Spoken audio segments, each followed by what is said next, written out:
Welcome to Rinkside Rundown, the podcast that puts you right in the heart of women's hockey. I'm your host, Chris Sinclair, and each week I'm on a mission to showcase the incredible women who are lighting up the ice across the globe. Get ready as I chat with rising stars, seasoned pros, and all the game changers making waves in the world of women's hockey that you won't find anywhere else. So, let's dive into the exciting world of women's hockey and make sure to click that subscribe button so you never miss an exciting episode.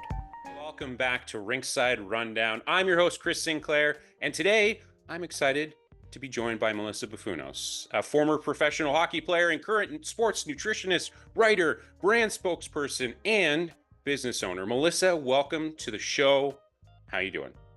Hey, Chris. Thanks so much for having me. I'm excited to be here. Been listening to the podcast and excited that I get my turn to come hang out and chat with you. I want to start, as I had mentioned, you're a former professional player, hockey player, and I always like to start off these conversations with how it started all for you. What was it about, specifically when we think about hockey, what was it about hockey that drew you into that world? Yeah, so off the hop, I'll say I'm not like technically a professional player. Like I was drafted to the CWHL, which we'll talk about for sure, but I wouldn't call myself a professional player, but like high level elite for sure, just so that nobody gets the wrong idea. Don't undersell yourself. Don't undersell yourself. That's still an incredible accomplishment, but yes. Yeah. But yeah, my like hockey origin story is kind of funny. I grew up in Montreal. Well, I was only 5 or 6 years old when I left Montreal to come to Ontario. But I started playing ringette. Ringette was the thing in Quebec. There wasn't really like girls hockey when I was that age. So my parents, going back a few years before that, my parents worked at like a figure skating club, or my mom did, and my family had a long history of like volunteering at this skating club. So from the time I could basically walk, I had figure skates on my feet, and I was at this figure skating club, learned to skate. And then when my mom met who would become my stepdad, he was like, oh, let's get her into like a sport with figure skating or with skates. So that was ringette. And so I played ringette in Quebec for a year or two. And then we moved to Ontario, where ringette at that time wasn't as popular. I know it's starting to become a bit more mainstream and even into like adult leagues. But at the time it was very like Quebec. It wasn't an Ontario thing. So we found a league that was about 40 minutes or so from my house, but the league was very small. And so I was on a team with like a wide range of ages, of players and skill levels, and was the best player on my team by far. And then my stepdad basically was like, I want you to consider playing ice hockey. And I was like, ew, no, hockey's so stupid. I don't want to play hockey. I'm a ringette girl through and through. And so he was like, you know what, like that was at the time where hockey was starting to become more like, it was in the Olympics. We knew there was like the Brampton Thunder of what was like the NWHL back then. So he was like, there's actually a career path or an opportunity to become something in hockey, whereas there isn't that in ringette. There's no like ringette at universities or anything like that. So he was like, I want you to consider playing ice hockey. So this year we're going to sign you up for both, and you can play ringette, play hockey. And at the end of the year, you decide. If you hate hockey, we won't leave you in hockey and you can stay in ringette. So we go to the place where the registration was taking place. And for some reason, all of the sports were being registered at the same time. So it was literally this like gymnasium or like community center where there was just different like tables set up with all the different sports you could enroll. And ringette and hockey were tables next to each other. And at the ringette table was literally a sign that said, league has closed, there's no more ringette. So I didn't have a choice. My parents went, well, we're signing you up for hockey, there's no more ringette. And I remember being like, or my parents tell me I was so disappointed about that and like very upset that there was no ringette. But I went and played hockey, fell in love with it, and now I love hockey and have never thought about ringette ever since then. So yeah. And when I mean, obviously you were kind of forced into making that decision. It obviously worked out well for you. What did you like? What was that transition like? Especially because you didn't have the opportunity to like play both and make your own decision. That decision was made for you. How was that transition from ringette, a sport that you loved so much, to hockey, a sport you didn't enjoy, at least at the beginning? Yeah, so I can only kind of go with on what my parents have told me over the years because like I don't really feel like I have a memory of that. I was so young. But I do remember because ringette and hockey are slightly two different games. And so there's a speed factor to ringette that maybe wasn't there for hockey back then. So when I started playing hockey, I was one of the fastest players on the team, but obviously didn't have the same kind of puck handling ability because I was coming from a ring to a puck. But it didn't matter. It didn't seem to matter because I just would skate around people and just go to the net and score. So I had a really good first hockey season to the point where so my parents would be in the stands and other parents would be mad saying this girl doesn't belong here, she's too good, this isn't fair, she shouldn't be in house league. And my parents were like, she's never played hockey before, like we can't do anything about it, she didn't know there was rep, we didn't go try out, this is her first time ever using a puck. So yeah, it was a good first season. I made lots of friends that I actually still have to this day on that first hockey team that I played on. And then I played house league for a couple more years because of politics. We went and tried out for rep, but the leagues back then were very much like there's only a few spots. It's a dad running the team, and all his daughter's friends are on the team, kind of thing. So it wasn't until I left that organization to go try out for the Etobicoke Dolphins, which I know you recently got connected with. But when I went and tried out for the Etobicoke Dolphins, which was even further away from my house, that's when I finally got to go play rep because there was a lot less politics. No one knew who I was there. And that was the start of my like rep hockey career, so to speak. And you've mentioned obviously it was your dad that was like, "Hey, listen, like we really want you to try this out." I always love the question around family because I think that's one of the things that as fans we just see you playing on the ice. We don't necessarily know what goes on behind the scenes, how to be honest, how sometimes how challenging it is, right? You're trying to get to the rink for practices, from the rink to games, all that sort of stuff. Also, your parents are trying to make a living and trying to support you that way as well. Could you talk a little bit about what it's that support felt like throughout your career, especially early on when you didn't want to be playing hockey? And as you've mentioned, there were a lot of fans in the stands who were saying she's way too good for this. But having your family there to be able to support you through that process, what was that like for you, and what did that mean to you? Yeah, and to be honest, like I say I didn't like hockey, but like as soon as I started playing, I loved hockey. So the switch over to a hockey fan happened very, very quickly. And I grew up watching hockey. So it's not like I hated the sport, but I was like, girls don't play hockey. That's like a boy thing. But yeah, my parents definitely helped support, especially my stepdad. He came from a coaching background, more in football than hockey. And he was a good football player, good football coach.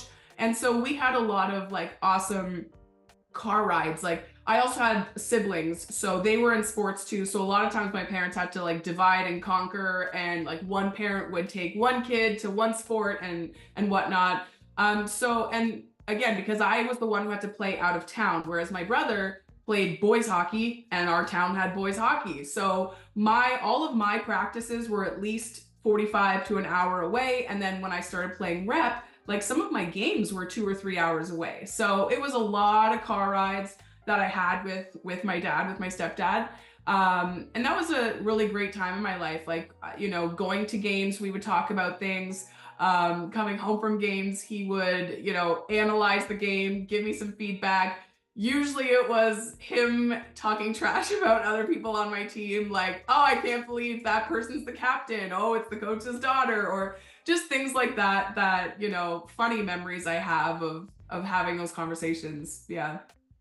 Yeah, and that's a perfect segue into, when you look back on your career, what are some of those other favorite memories, right? And maybe those are memories that you have with friends. Maybe, like you've mentioned, creating lifelong friendships.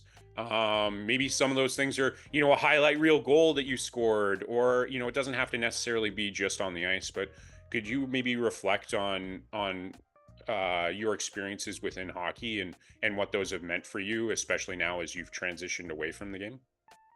Yeah, so for sure it's the friends definitely. Each team I've played on, I feel like I still have friends from those teams. Especially now with the day and age of like Facebook, social media, it's so much easier to stay connected with those people, even as we've grown up and like moved to different cities and had babies and marriages and whatnot. But yeah, those early days, like I was on the same team with a couple of girls for a couple of years, and we like had inside jokes, and like we would go to the arena with like matching outfits, and we would always listen to the same music and have all these sleepovers after our games. And it was just so much fun, like meeting people outside of school that got it, because in school I actually I dealt with a lot of bullying as a kid, because again I just was like the only girl in my school who played hockey or played sports and like wanted to do things with the boys. And so I was bullied a lot by girls at school, and so hockey was kind of like my safe place to go, where no one made fun of me at hockey, no one bullied me at hockey, except maybe the parents who bullied my parents in the stands. But that was a safe haven for me growing up, and where I felt like I belonged. And that's something I carry with me to this day, where like hockey is just such an incredible, it can be an incredible community. I know for certain types of people, hockey can also not be a great community. But for me, it was a safe place to go to. And I think, when we speak about challenges that you've had to overcome, we're going to get into a few more in just a moment here, but just kind of thinking about the game itself, and as you mentioned, being bullied. When you went through those challenges, um, and you came out the other side, what did it like? How did that help to define you, not just as a player, but also as an individual, as a woman? How did that help? Yeah, I think I learned a lot over the years. Just with hockey, especially, like, you learn that when you work hard, good things can happen. And also just the perseverance, like, even if you work hard, sometimes good things don't happen. Like, how many times can you be on a team where, like, you go to all the practices, you do all the work, and you lose in the finals, right? And there's nothing you can do. There's a bad bounce. Like, bad things sometimes happen to good people. Bad things sometimes happen even if you put in the work. But it's just about like not giving up and getting back up again, and just continuing to push hard and move forward. And that's helped me as an adult, as a business owner, like in all areas of my life, for sure. One of the things that you've been so transparent about is your journey through post concussion syndrome. Um, that's when we talk about challenges. That's certainly one that is really difficult. It isn't just you broke your leg or you broke your arm, and you just have to rehab it and then you'll get back out there. This is something that can last for a long, long time and have impacts on just your day to day. What was it like to go through that, and how do you think that, when we spoke a little bit about overcoming those challenges, but this is a big challenge. How did it help going through that? How did it help, for you to overcome that experience and start this next chapter of your life? Yeah, that was a tough, long period of my life. And I'm not 100% like over, I still have a couple of lingering symptoms, but they're not symptoms that, greatly impact my day to day. But when I first had, so it was back in 2015, so we're coming on like 9 years now. And I just happened to get like 3 concussions in the span of 18 months. And those were my like sixth, seventh, and eighth concussions that we know about. So there could have been other ones. But it was just very much like, you just kind of kept playing, even though you didn't feel well and didn't want to let your team down because you're traveling and you know that only 10 players are there. So if, you don't show up, like your team is really shorthanded. And yeah, I just remember playing through a lot of games and whatnot to the point where I physically couldn't. And that last concussion set me back a long, long time. It greatly impacted like my work capacity, but in a way, like it almost like that's what spurred me becoming a business owner. So in a way, the concussion kind of like, I don't want to say it was a good thing. It wasn't a good thing. It's definitely not. There, like you said, there's going to be long-term side effects for sure that I constantly am worried about. But yeah, one of the things that had me start my business was the fact that I had that concussion and I had lingering post-concussion syndrome. And I was going to doctors and it was like, okay, you can't be on a computer. You can't be in bright lights. Like really loud noises were affecting me. And at that time, I had just graduated with my nutrition diploma and had just become a personal trainer. So I was working at a gym where it's super bright, super loud, and there's a lot of stimulation there. So it was really tough. Like I would say to my boss, like, I can't come into work today, but it was very much like, if you don't come to work, you don't get a paycheck. And I couldn't afford to not be working. And that's when I just kind of started, like, that's when I put out my website, started taking on clients outside of the gym. And slowly, even though I wasn't supposed to be on the computer, like I needed to do something, but it was a very slow process. Like, nowadays I'm amazed at how well my recovery has gone because I could sit on the computer for 8-10 hours. Whereas back then, like after half an hour, I would almost like need to throw up and then I'd come back on the computer and then go sit in a dark room. So it was a very, very slow process to like build the website and start putting together programs and protocols to work with people. But yeah, having a concussion is what launched me becoming a business owner because I knew that having this like invisible disability was something that I was going to have to live with. And I wanted to be able to sleep as many hours as I needed to, not have to wake up and go, oh my God, I'm exhausted. I can't even function today, but I have to go work. So yeah, my business was born out of post-concussion syndrome. Talk about a silver lining, right? Of course, Yeah. like you said, it's definitely not it isn't good that you got here because of that. It's great that you're here, but it would have been a lot better for you to have gotten here maybe in a different way. Yeah. But it's a nice silver lining, I guess, in all of it. I do want to know as well, especially and we're going to get into the PWHL in a little bit, but when we talk about now for the first time, women are there's now much more of a physical aspect to the women's game, which I know in speaking with a lot of the players, this is something they've wanted for a long time. And it's really exciting. And I think that's one of the things that fans really, one of the many things that fans really enjoy about the game.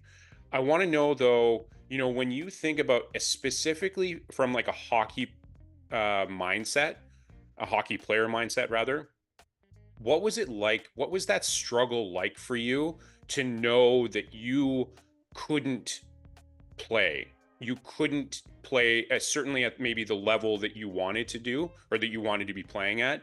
And how did you deal with that mindset change where you just have to like you're an athlete. An athlete is driven, is competitive, but you're like, I can't get out there, like I can't do this. What was that process like for you? Yeah, that was a very, very tough. It took me a long time. And to be honest, I don't even know that I'm still over it because I lost my hockey career and potential. And now that there is a PWHL, I'm like, what if? Like, had that concussion not happened, could I be in the PWHL today? Maybe. And so, yeah, there's definitely times where I think about it, and it does make me sad that happened to me.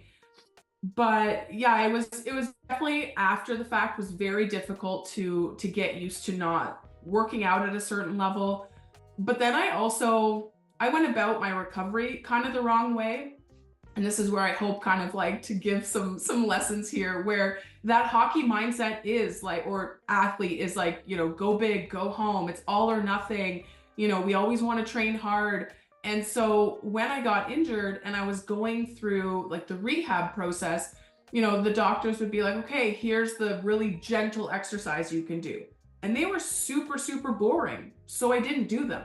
And, it was very hard for me to wrap my head around like, okay, go for a walk, but you can't go faster than this. And I'm like, well, I'm not going to go then. Like, it's, that's so slow. I can't, what do you mean I can't run? What do you mean I can't even do a push-up because it's like too much pressure in my head? So I slowed my recovery down by not being willing to slow down. And then I kind of like took too much time off where like I probably could have come out of it sooner, or when I started playing again, like maybe would have been further ahead with like muscle or just endurance or whatnot.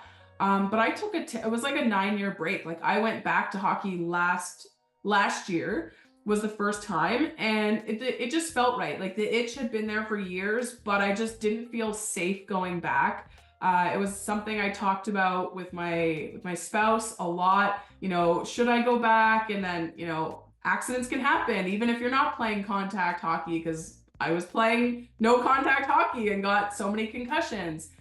So I actually, like, right before COVID happened, I went out for some pickup hockey, and then COVID happened, and so there was no more pickup hockey. And then again, after COVID was done, I put on my skates again, went out for pickup hockey, and then found out I was pregnant. So I was like, I guess I'm not playing hockey again. So finally, like once I was a few years postpartum, I went and tried out for a team last year, made the senior A team, and played my first season of competitive hockey after 8 years. And it was great to go back and play.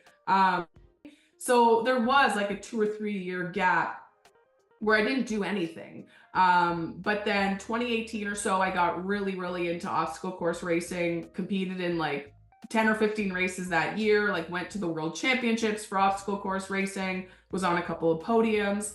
But then COVID shut that down too. So, it's just been like a weird few years where I feel like my sports have constantly just been like taken away from me by outside forces so many times. And it is a mindset to have to get used to, changing what you're up to. So, before we wrap up your I guess your hockey career, if you will, which it's great to hear that you're back now out on the ice. I would be remiss if I didn't ask, how did that feel? How did it feel to lace up the skates again and to be playing a sport that, like we've said, you started off maybe being pretty hesitant to take part in, and now you're at the level that you're at. How does that feel? Yeah, it was great. When I made the team that I was trying out for, I was like, oh my gosh, I made the team. And I was the oldest person on the team.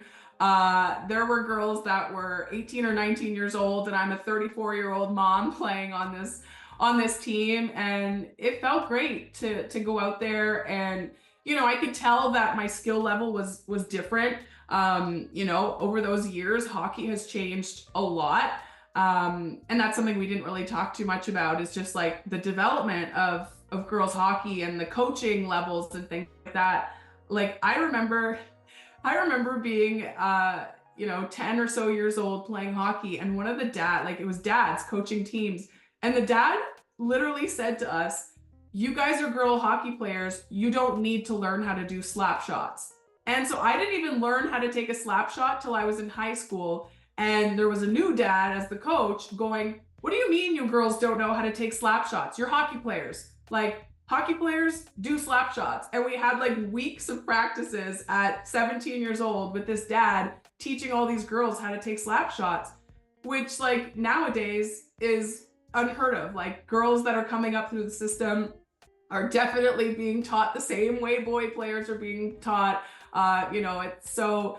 Yeah, so I noticed that gap though, because the way I was coached was so different, and losing that 8 years of hockey where, all these girls are going to university, the university teams have developed so fast, so well. being on the teams, I was like, wow, these 18 or 19-year-olds are far better than what I was as an 18 or 19-year-old player. So it's really cool to see how much the game has changed. But it is also like, it was also kind of like a, not wake up call, but like a, oh, maybe I won't be here for very long, because it is a high level and I'm not at that level. And so I had kind of that moment at the end of the year this year when I was kind of going out for teams where it was like, okay, I went to a skate and I was like, no, I'm not really at this level. And could I make the team? Yes. But is there a risk of me getting hurt because the game has become more physical and girls are a lot stronger than they used to be? So I kind of had to sit back a bit this year, and I've kind of brought myself down. And so now I'm playing at like more beer hockey, I guess you would call it, but it's the competitive division of the beer hockey league. But I took a step back because I was like, I don't know. Like, I just don't know that it's the right thing for me to be playing at a high level when I have a kid and all this post-concussion syndrome history and trying to protect my future. So. Well, and it's another great segue into your future. But before we get to that, I want to know, what advice might you have for players who are hopefully not in the same situation that you've been put in, where you were kind of, I know that, as we mentioned, you're kind of playing, you're back playing hockey now, but you were forced out of the game due to injuries. So hopefully that's not always going to be the case for everyone. Ideally not. But what advice might you have for players who are looking to make that transition from being on the ice and being so focused on their hockey career to maybe what's next for them? And in your case, it's being an incredible business owner. Yeah, I think like, especially for the players who are at like a high level or played university or might want to go play pro, I think it's definitely like making sure you have a strong backup plan.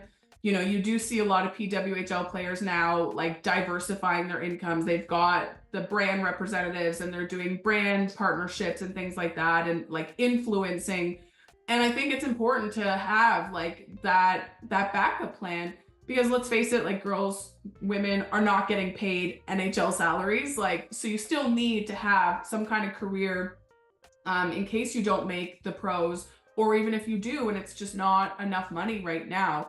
But I think too, just like thinking about all the skill sets you learn as an athlete. And I don't know the exact statistic, but there's a statistic out there about how many like women that are in C-suite positions are former athletes, and like it's a huge percentage of it. So I think there's something to be said there about like the life skills you learn as a hockey player. Being able to work it, like it's a team sport. You got to work with so many different types of personalities. And so that really helps you in whatever career you have. But I do think it is important for people to like put that drive. Like if you are someone who is super competitive and driven, like maybe entrepreneurship is something for a lot of hockey players. And that's something cool that they can kind of look into and use the skills that they developed in hockey to build businesses. And one of those businesses for you has become sports nutrition. And as someone who has asked you 1,000 sports nutrition related questions, and you've been incredibly supportive of me as I'm trying to figure out my own nutritional journey, what was it about that drove you? Like, what was it about sports nutrition that you were like, what, I really want to focus on this. I want to be the best sports nutritionist out there. I want to make sure that I'm, certified in all those different things. What was it about that drew you to that in the next stages of your own journey? Yeah, so funny enough, like again, that was something that started when I was a lot younger. I just like became super interested in nutrition and health at a young age. And I think part of it is, so my stepdad had a heart attack when I was young. And at the time, like the doctors were like, okay, your diet at home has to change, like the low sodium, check all the labels for the like heart health symbol that the products have. And I remember just like at the time I would always help my mom with dinner and like cooking and grocery shopping, and I just became fascinated with like the food labels and looking for sodium and looking for certain ingredients. But I just started like doing my own research, which sounds so funny. I was like this 12-year-old kid with a computer in my room just starting to like Google things, and I started getting magazine subscriptions to like Women's Health and Shape, and like maybe went down some rabbit holes of like the Dr. Oz and things that maybe nowadays we look back on and we're like, okay, maybe that wasn't the best resource. But that's what I was doing. I was watching the Dr. Oz show every day. I was on their website. I was reading magazines and just became super interested in health, nutrition. I was starting to work out in my bedroom, watching like fitness television shows. And when I finally got to high school, my parents were like, "You're a straight A student. You need a career that's better than being just a personal trainer or a nutritionist," which I was like, what does that even mean? And so I went down the journalism route first. And then in journalism school, it was the same thing. I was like, I like writing about sports, but I really want to write about health and wellness. And so I was like, okay, I should probably have credentials in that, even though there are writers in the health and wellness space that don't necessarily have health credentials. They just know how to like write a good article. But I wanted to still pursue that. And so, yeah, after that first round of college and getting diplomas in broadcast journalism and sports journalism, my mom was like, I can still see you're passionate about this. Like maybe you should go back to school for nutrition. So that's what I did. I went to like a specialty college here in Ontario. It was like a 1-year program in holistic nutrition. And then from there, just like, again, it piqued my interest. And I really was like, I don't want to work with the general public. I want to work with athletes, which my course didn't cover a ton of. So then I went looking for more ways to learn about like sports nutrition specific stuff. And that's where I got into precision nutrition and taking their certifications, and just like using my experience as an athlete mixed with the like education I have to start working with athletes and really helping the next generation of hockey players avoid the pitfalls that I experienced that, maybe led to some of the injuries or poor recovery and stopped my career before it ever really had a chance to get started. Yeah, and as you had mentioned, the journalism aspect of your journey throughout post hockey, if you will, you've had the opportunity to contribute to a number of different outlets, and that's absolutely amazing as you're spreading, your knowledge and experiences around nutrition. What does it mean to you to have that opportunity to spread that knowledge to maybe help shift people's mindsets from maybe a more traditional, old school approach to nutrition now to much more current, much more up to date, much more knowledgeable, and like inspire them to be like, what, I actually want to improve my nutrition. What does that mean to you?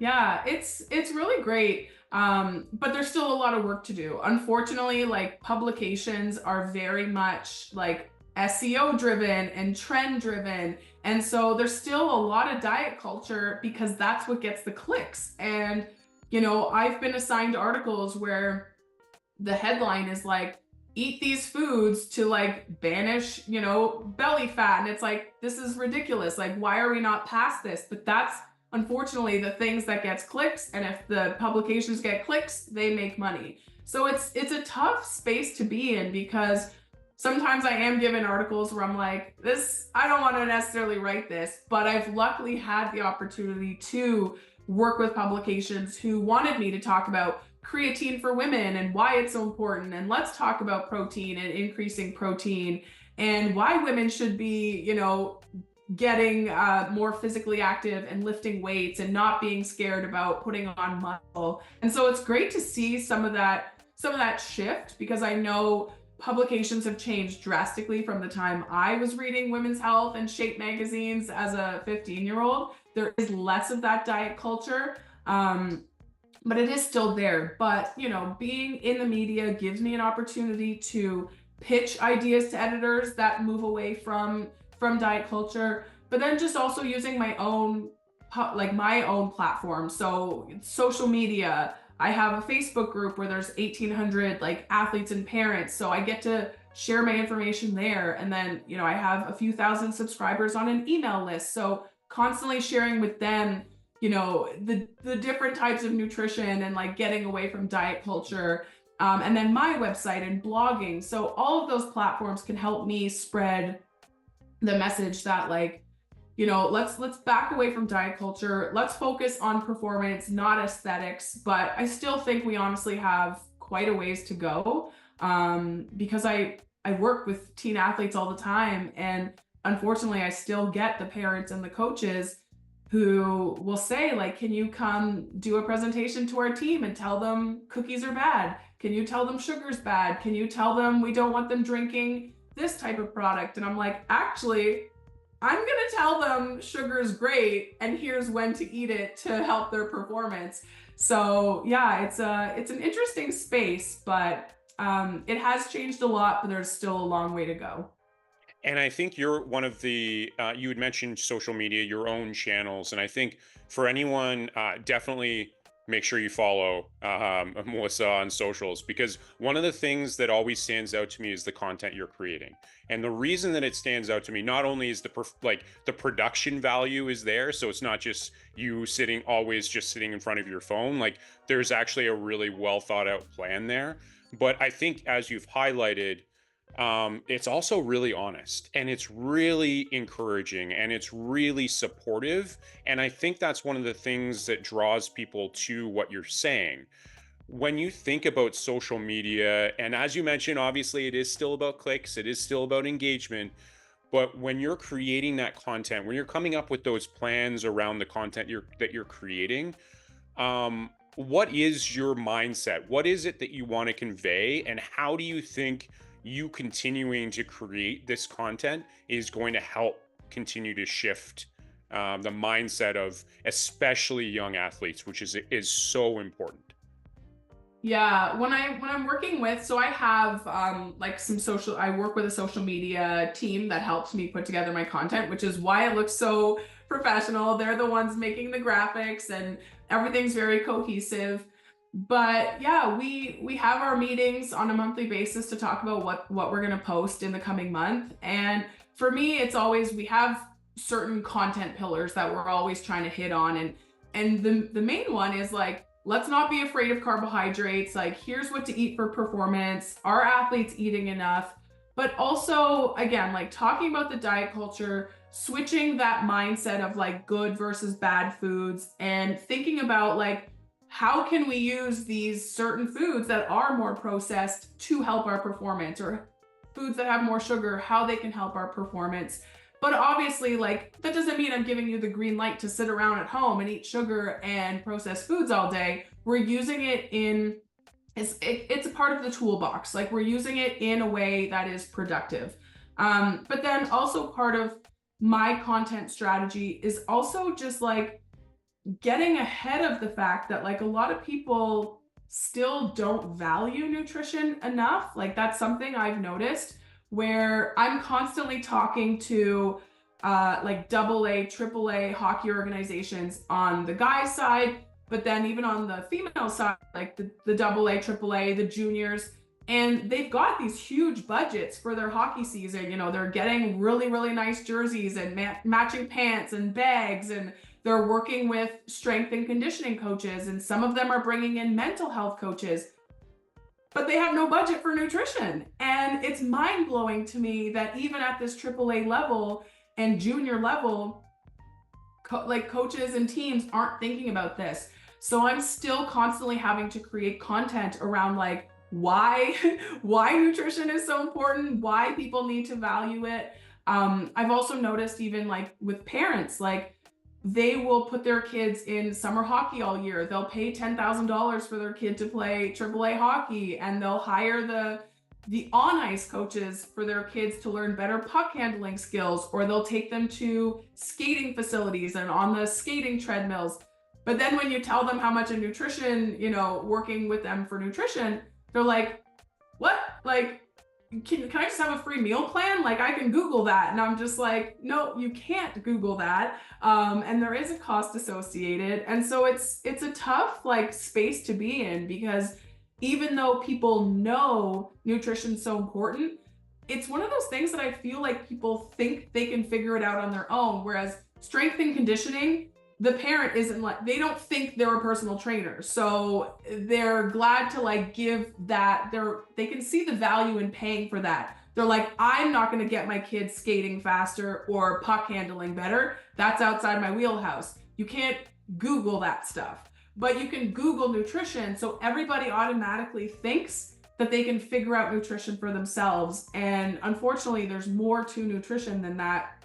And there's a lot of personalization we can do to get kids like performing at their peak. And if you're investing 5,000, 10,000 or more dollars a year on your kids' hockey every year, nutrition's a big part of the puzzle to make sure that as a parent you're even getting a return on that investment.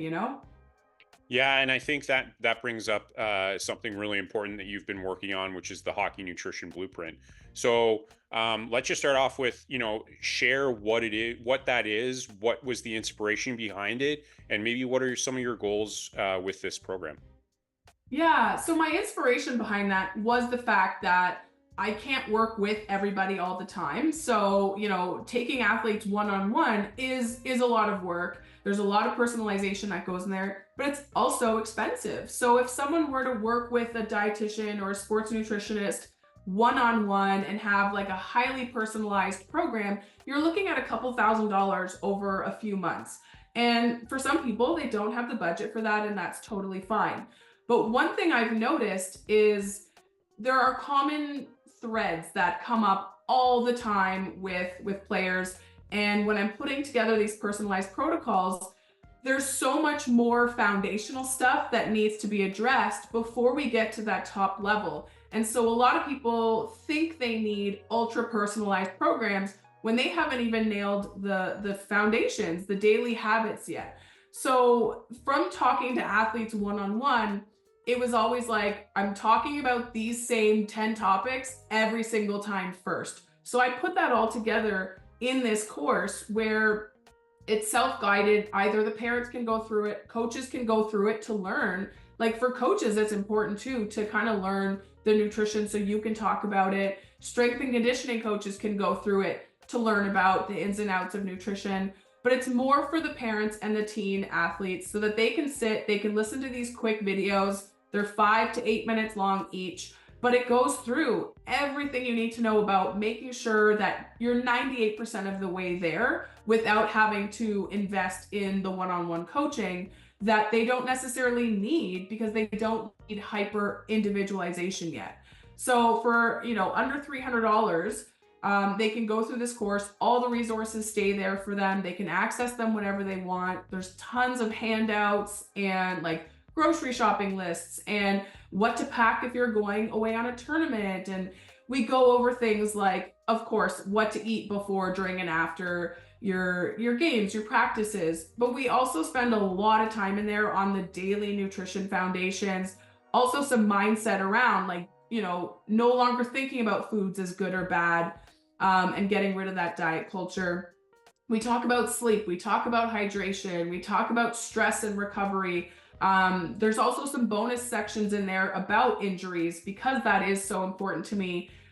So it's like an if you need it section. If you have a concussion, here's kind of a generic protocol of what to do with your nutrition. If you have like a broken bone, here's what we would do with nutrition. If there's a ligament strain or sprain, here's what we might change with nutrition. So it's just this all-encompassing thing of, like I said, all the things that I get asked about all the time, the things I'm constantly repeating with athletes, all in one easy to digest package. And then from there, if athletes truly need the hyper individualization, then that's where they can kind of graduate into the one-on-one work with me if they need it. And for you personally, knowing that you're making that impact and you're really creating this program where it's like, yes, you could Google things, sure, of course, but it's like there's a lot, like you don't, once you start going down that rabbit hole, you're Googling so many different things.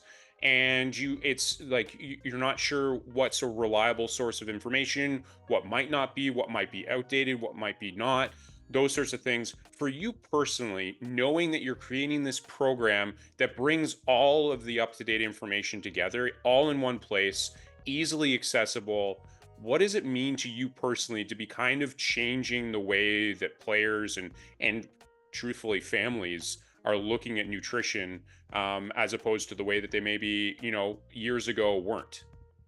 Yeah, it's a great question. I'm excited about it. I would love to see more people enrolled in it because like you said, it's tricky to go down those rabbit holes, and I kind of look at this program as like this is the Google of of hockey nutrition. Like everything you need to know is in there. You can search things in there. If something's not in there, that's where I get feedback from you and then I go add it. And then like you said, it's staying up to date. So if there's some new research in the sports and nutrition world, like how exciting, there's some exciting new research around creatine and how it can help protect from concussions, and how kids as young as like 10 years old could be supplementing with creatine. Those are the kind of things I update in this course so that it is always up to date and parents don't have to try to decipher what is a legitimate source and what's not. And so, yeah, I'm excited that it's there. I'm excited that it's accessible, because the reality is like a pair of skates costs more than what this course costs. A hockey stick costs more than what this course costs. So if you can afford a couple of hockey sticks for your kids for the season, you can absolutely afford this course. And it can have long-term, a long-term change on not just the athlete's nutrition, because there are daily nutrition foundations in there that the whole family can definitely benefit from. But also again, it's again that like thinking about nutrition long term. There's a lot of athletes who are amazing athletes right now despite or in spite of their nutrition, but that's not necessarily going to carry them into their 20s when they're trying to play like collegiate, or if they're graduating into OHL, AHL, PWHL, whatever direction they're going into. That might not carry them long term. So it's also just thinking about the buy-in. Like you can buy in now, or you're going to have to buy in later when the problems hit. So you might as well set them up for success now, for long-term success. But it's also teaching them skills. Like you want your kid to learn how to cook and meal prep and plan and all these things for themselves when they do eventually go off to school and move out. And so there's a lot of lifelong skills that can be learned from doing some of this nutrition stuff now, at a young age. Yeah, and I think that's a really, really great point, right? We can easily say, like, cool, like mom or dad is going to cook me dinner. That's fine, whatever. But I think for you, this program isn't just a here and now thing, it's a long term. It's teaching them long term best practices. Especially, if they want to invest if they've found a passion and that passion is sports and they want to do that for their life, they want, start early, right? Start early with the nutrition, because you don't think about how important nutrition. It's like, oh, fine, I'll just grab a granola bar and I'll go out the door or something like that. And then you go to the gym and you're always wondering why your workouts aren't as good and you're not sleeping as well and your practices aren't as strong as they used to be. It's like these little things make a huge difference. And so having the hockey nutrition blueprint, which is available on your website, having that available for anyone is something that's super, super important. And I will absolutely, climb that hill and say, like, scream from the mountaintops how important this blueprint is for long term, for the long term here and now, but also the long term. And when we think about the long term, I need to, before we get to the final fun game section of the show, which has become a tradition, I do also want to ask, especially as someone who was in women's hockey, playing at the levels that you've been able to play at, being drafted. When we think about the PWHL, it's coming into its second season. It's obviously, the first season was incredible. It was received incredibly well. I just wanted to get your take, especially as someone who, like I said, you've been involved in women's hockey, and now to see it finally on the stage. Yes, there's a lot of work that needs to be done, but at least at its core, it's at the stage that I know you must be sitting there saying, finally. How does it feel? Yeah, it's incredible. I went to that inaugural game in Ottawa last year and like cried. I was crying. I was like, this is insane. This is so cool. And I was part of the CWHL. So it's not like this is so brand new to me. Like there was pro hockey before this, but it is so different. And having been around for the CWHL, working with teams, because I was doing media relations with teams back in the CWHL days, and I knew, it's different. Anyone who's in women's hockey knows that this is different, even though there was promises before of these pro leagues. This has a different feel to it. There's so much excitement around it, and it's truly incredible. And I can't wait to get to a space. Like right now, I don't have the time in my life to get into coaching. With a 3-year-old at home, it's just a little tricky, but at some point I want to give back to the game and like start volunteering and get coaching certifications and get out there and start coaching little kids hockey teams, because it's just such an amazing sport. And I love that there is an actual trajectory now, whereas when I was a player it was like a who's who and very secretive, even though back then there was what was called the PWHL, but it was like the AAA provincial hockey league. But it was secret. Like no one knew about it. I didn't even know there was that hockey until years later. And so I was playing at a level below it, not even knowing I could have played a level higher, because you just didn't know about it. And nowadays that's not the case. Like the trajectories are there. You know exactly, if I play here, here's where I can go. And it's really exciting for women's hockey.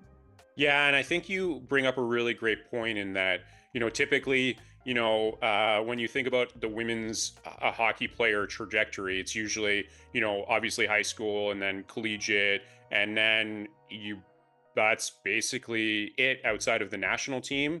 And that's only, that could be every 2 years, but typically, looking at the Olympics every 4 years, or you'd be playing overseas. And now there's this league that has the best of the best.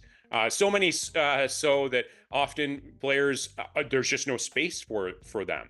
And so I think that begs the follow-up question, that when you think about having the league at the PWHL, highest level, yes, we're only going into season 2, but again, it's been really, really well received. What impact do you think that this league is going to have on women's hockey, even from a grassroots level all the way up collegiately, all those sorts of things? What do you think the impact is going to be long term of the league? I know it's a little early, but Yeah, I think as long as the league sticks around and continues, and they just announced that they're planning to add 2 teams to expand next year, so that's amazing.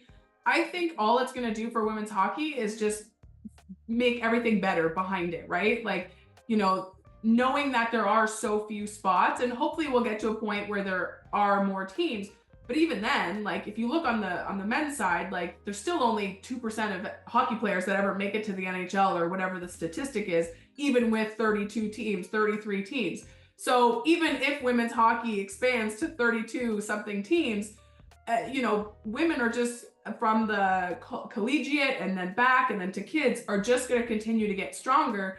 And so there's never going to be a place for everybody. That's unfortunately the way it is with sports.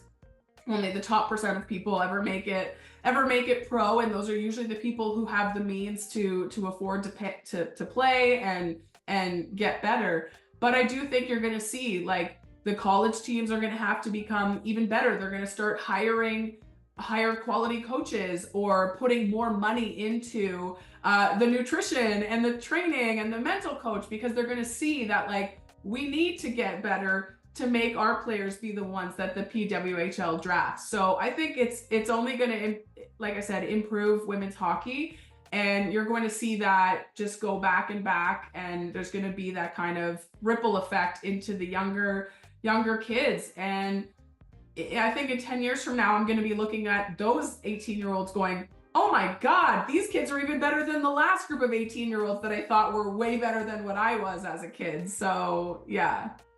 Yeah, and I think having the incredible fortune to be able to connect with so many of these junior players, as you mentioned earlier, especially with the Etobicoke Dolphins, to know that to hear them speaking of having that professional league to look forward to, best of the best, that's such a driving factor for them, right? Like they just are so inspired to just, they're already pushing themselves real hard, but it's like, you know what? I probably have one more gear, at least one more gear I can shift into. And so that's why I think that the future of women's hockey is incredibly bright, especially when you see the support financially, which I know has been an issue in the past for women's hockey. But just like I say it all the time, and I literally say I will say this until I'm blue in the face, but there is no better sporting event than the PWHL. I was fortunate enough to be at every home game in Ottawa last season, including one in Montreal, which was wild. And I've been to MLB games, NHL games, soccer, basketball. There's nothing better. So I'm incredibly enthusiastic about this league and what it's going to do at a grassroots level. It's not just about the professionals right now. It's also about like, what does the next gen look like? What does the next generation look like? Yeah, and I'm excited to be part of it. This is actually the first year, so I'm seeing the ripple effect because this is the first year I've had female teams reach out and want nutrition workshops. In the past, I've had a very hard time getting the female teams interested, and this year I've got as many female teams working with me as on the guy side. So the ripple effect is there, and you're seeing the teams going, okay, how do we differentiate ourselves from the rest of the teams that are going to try to get their junior players into the PWHL? And nutrition, that 1%, like you said, can make a difference. So yeah. Let's go. I love hearing that. That's amazing. Again, that ripple effect, you don't necessarily think about it, but it is so incredibly inspiring to hear that, there are people looking at this and saying like, hey, like we need to invest in this, that's a great shift. I love that.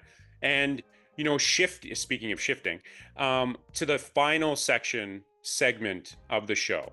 So this is a fun, just kind of like rapid fire question. I do my best not to ask any follow-up questions because otherwise we'll be here for another hour and a half. So I'll do my best, no promises. But this is the scientifically proven test to really get to know, if we haven't already got to know Melissa by this point, this is that test that's going to get us there. Okay. So are you ready to take this test? I'm nervous, but yes. Okay, let's go. Yeah, I always say that I'm glad I'm on this side of it because I don't do well with tests. In switching from the on ice or from being on ice now to the office, what continues to motivate and inspire you in this next chapter? Definitely the next generation and seeing where it can go. Good. Okay. Oh, nice. Rapid fire. I like this. It worked out. What's something that still remains on your bucket list? I think getting my kid into hockey is a huge one. That's going to be fun for me. But yeah, I'm not a bucket list person. You put me on the spot there. I would also say though, when you think about your bucket list, you've probably actually, when you reflect on what a bucket list might have been a few years ago, you're like, oh wait, I checked everything off. So Yeah.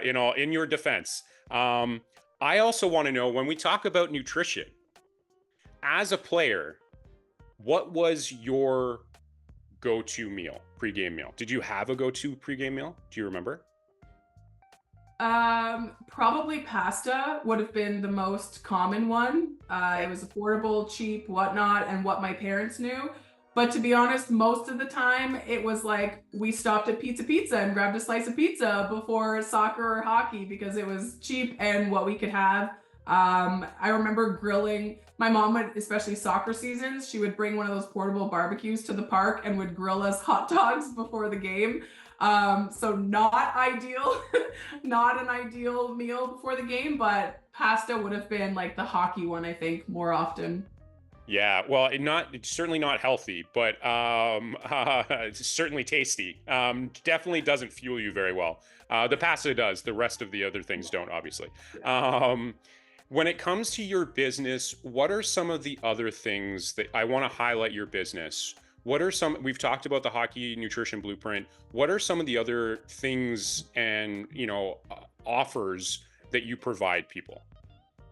Yeah, so with athletes, I have like one-on-one coaching. Obviously, there's the hockey nutrition blueprint, and then with the teams, like I do team workshops. That's busy usually in like September, October, and then kind of dwindles off as the season progresses.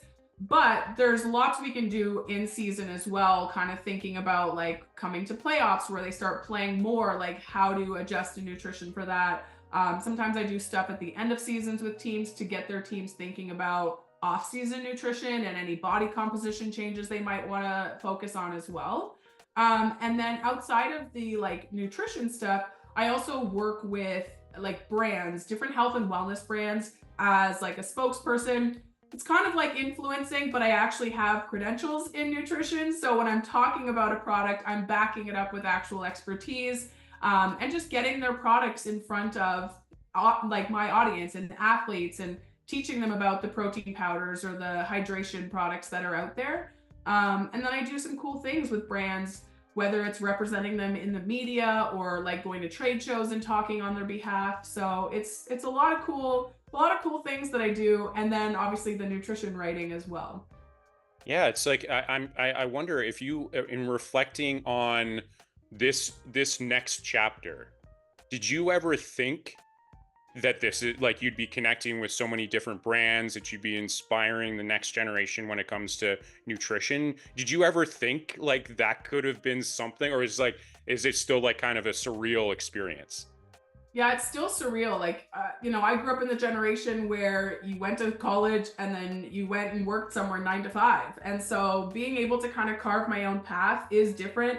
There's not really any entrepreneurs in my family. My dad is self-employed, but in the trades. So it's very, very different than being self-employed in this space.